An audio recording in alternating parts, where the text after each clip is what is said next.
Warangal head post office వద్ద పెద్ద ఎత్తున రాస్తా రోకో చేయడం జరుగుతూ ఉంది. ఈరోజు కేంద్రంలోని మోడీ ప్రభుత్వం రైతు కార్మిక వ్యతిరేక విధానాలు అవలంబిస్తూ దేశాన్ని అధోగతి పాలు చేస్తున్నటువంటి స్థితి ఉన్నది. ఈ క్రమంలో స్వదేశీ నినాదం చెప్తూ విదేశీయులకు అనుకూలంగా ఈరోజు విధానాలు రూపొందించిన పరిస్థితి ఉంది. స్వేచ్ఛా వాణిజ్య ఒప్పందాల పేరుతోటి మన భారతదేశంలో పండినటువంటి పంటలకు కనీస మద్దతు ధర చట్టం చేయకుండా ముప్పటిగా విదేశాల యొక్క ఉత్పత్తులను ఈ దేశంలోకి రప్పించి ఈరోజు ఈ దేశంలో ఉన్నటువంటి రైతుల్ని ఇవాళ తీయించేందుకు ఇక్కడ ఉన్నటువంటి మోడీ ప్రభుత్వం కుట్ర చేస్తూ ఉంది. అదేవిధంగా 2021 డిసెంబర్ 9వ తేదీన రైతాంగ ఉద్యమానికి ఇచ్చినటువంటి హామీలను అమలు చేయకుండా తుంగలో తొక్కి ఈరోజు కేంద్రంలో మోడీ ప్రభుత్వం నియంత్రితంగా వ్యవహరిస్తున్న స్థితి ఉంటా ఉంది.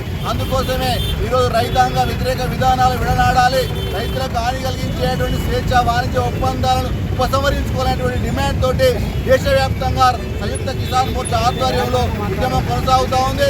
ఇప్పటికైనా కేంద్రంలోని మోడీ ప్రభుత్వం ఈ రైతు వ్యతిరేక విధానాలని ఉపసంహరించుకోవాలి, అదేవిధంగా స్వేచ్ఛ వాణిజ్య ఒప్పందాలను రద్దు చేయాలని చెప్పేసి డిమాండ్ చేస్తా ఉన్నాం. లేకపోతే పెద్ద ఎత్తున ఈ ఉద్యమం ఈరోజు జరుగుతుందని చెప్పేసి హెచ్చరిక చేయడం జరుగుతూ ఉంది. పెద్దారపు రమేష్, ఎస్కేఎం రాష్ట్ర కన్వీనర్.